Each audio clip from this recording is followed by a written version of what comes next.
Excluding yourself, who would you pick as your top 3 MMA fighters of all time, and why would you pick them? Of all time, wow. All time. I would have to say number 3, and there's a toss-up too, right? Because I love all 3 of these guys. But, I would say number 3, Georges St. Pierre, because he was a guy who always put everything on the line. He was willing to do it.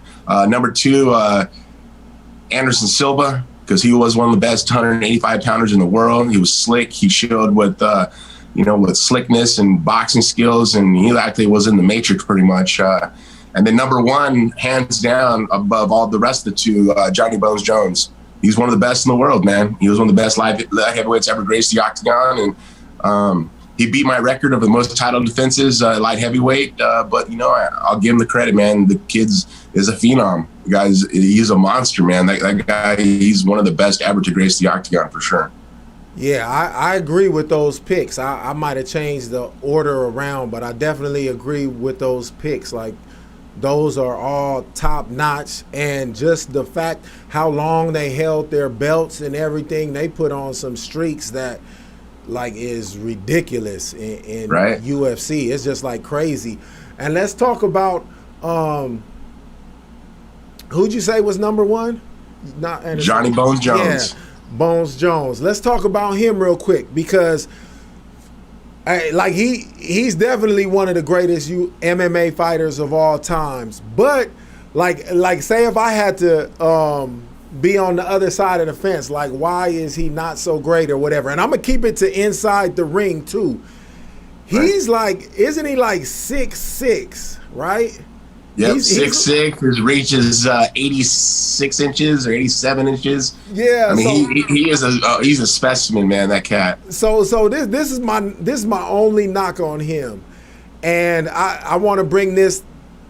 After I talk about this, I want to bring it to boxing and MMA. But my knock against him is he's 6'6", and there's heavyweights that are 6 foot, 6'1", 6'2", and I think he's so dominant because he's actually fighting in a weight class lower than what he really should fight. I think he should allow himself to grow and fight the heavier fights. But if I was him, I would do the same thing too. I would take. Oh man, you gotta understand, that guy walks around at 225 at the most, maybe 230. Most heavyweights, they're 250, 245.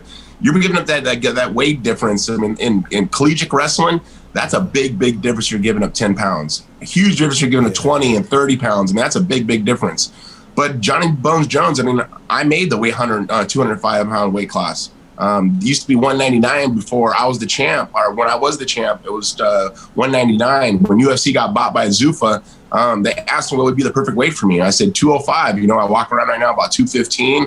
When I get really big, I maybe get 225 at the most, and make the 20-pound cut. It's easy. We've been doing our whole lives in college wrestling and high school wrestling. And Johnny Bones Jones goes exactly the same situation.